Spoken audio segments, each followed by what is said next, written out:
grade 6s. So we have started with data handling.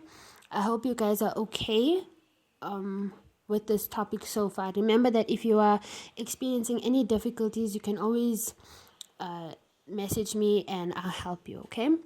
Today we are going to interpret and analyze data, but we are just going to be doing revision, okay? This here is called the pie chart. This is new to you.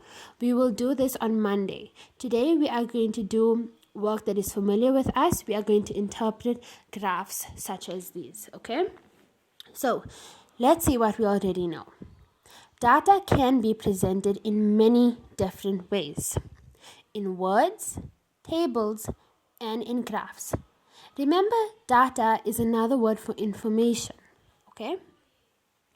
You have already learned how to read and interpret data in words, tables, pictographs, bar graphs, double bar graphs, and pie charts, right, divided into fractions. You have also answered questions about the data categories, the sources of data, and the context in which it is collected, okay? But the only thing that is new is we're going to deal with the percentages in these pie charts, okay? So what I want you guys to do for me is this activity here.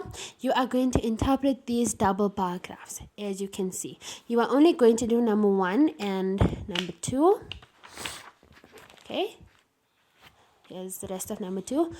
On Monday, I will explain to you how to interpret a pie chart with the percentages, and you will complete the rest of the activity. So for today, it's only number 1 and number 2. Okay, I'm just going to quickly explain this first graph. Okay, as you can see, the names of provinces are shown on this axis here. Okay, it is a horizontal bar graph. That means that the bars are horizontal. It's going this way instead of going vertically up. Okay, so it's showing you the different provinces, right? And on this axis, it is showing you the percentage of the population. So it's only showing you up to 25%. Okay, what is also very important here is the key, right? This yellow color here represents the total population in 2001. This green color here tells you the percentage of the total population in 2007. So like this, you can compare the populations between the 6 years in between.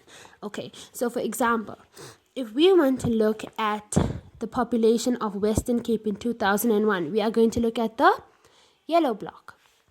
And that population was 10%. Okay, if we wanted to see what was the population in 2007, you can just use a ruler to move down, and that would be roughly maybe 11%. Okay, so not all of the numbers are indicated here, as you can see, but you need to try and figure out, based on the intervals, what percentage it is pointing to. Okay, right. Now that is how you interpret the graph. So you can see that the population has actually increased by 1%. Let's look at Northern Cape. Northern Cape, the population was about, let's see,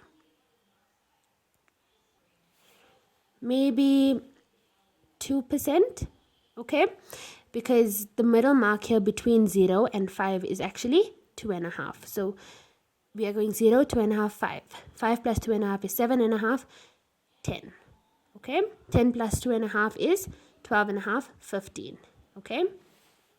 So the population in the Northern Cape was 2% in 2001 and 2007. So you can get information from this graph, and you'll be able to say that the population did not increase nor decrease. The population stayed the same. In some cases, the population increased. In some cases, the population did not increase. Okay? Now, that's all that you have to do for me for today. You're going to answer these questions. And let me know if you need any help. This is revision work from term 1. But please message me if you are experiencing any difficulties. Assalamu alaikum.